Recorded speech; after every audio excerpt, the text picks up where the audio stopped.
سامعین ناظرین، infection control society آپ کی صحت کے لیے، آپ کی آگاہی کے لیے مضامین آپ کی سماعت کے لیے پیش کرتی ہے۔ آرتھرائٹس کیا ہے اور اس کی کتنی اقسام ہیں؟ آرتھرائٹس، جسے عرف عام میں گٹھیا کا مرض کہا جاتا ہے، ہڈیوں کے جوڑوں کو نقصان پہنچانے والا ایک ایسا مرض ہے جو بعض اوقات جسمانی معذوری کا سبب بن جاتا ہے۔ اس مرض میں ہڈیوں کے جوڑوں پر سوزش یا ورم آ جاتا ہے، جس کے باعث جوڑوں کی حرکت دینے میں شدید قسم کا درد ہوتا ہے۔ اس مرض کی مختلف اقسام ہیں، مثلا osteoarthritis, rheumatism arthritis, septic arthritis, ankylosing juvenile rheumatoid arthritis, gout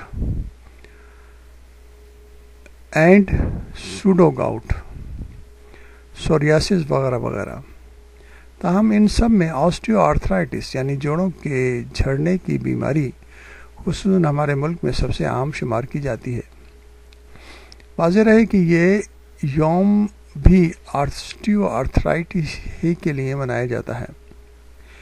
یہ عرصہ تقریباً 40 ایئرس یا اس سے زائد عمر میں لاحق ہو جاتا ہے۔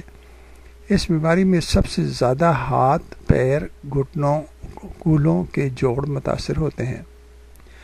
تاہم موٹاپے کے شکار افراد میں گھٹنے کے آسٹیو آرتھرائٹس میں مبتلا ہونے کے امکانات عام فرد کے نسبت زیادہ بڑھ جاتے ہیں، کیونکہ ایک تو ان کا زائد وزن کے باعث جسم کا سارا زور گھٹنوں پر پڑتا ہے، اور دوسرا ان میں ایک خاص قسم کے انزائم بھی پائے جاتے ہیں جو جوڑ متاثر کرتے ہیں۔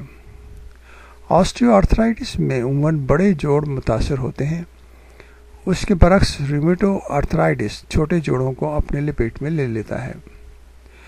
بعض افراد میں یہ مرض جسم کی تمام ہڈیوں کے جوڑوں کو متاثر کر دیتا ہے، جیسے ہول باڈی آسٹیو آرتھرائٹس کہتے ہیں۔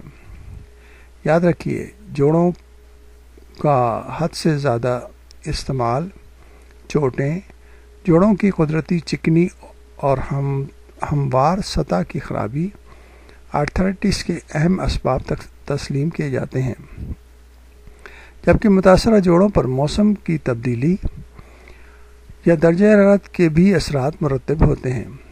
واضح رہے کہ رومیٹزم آرتھرائٹس کے علاوہ اس مرض کی کوئی قسم موروثی نہیں ہے۔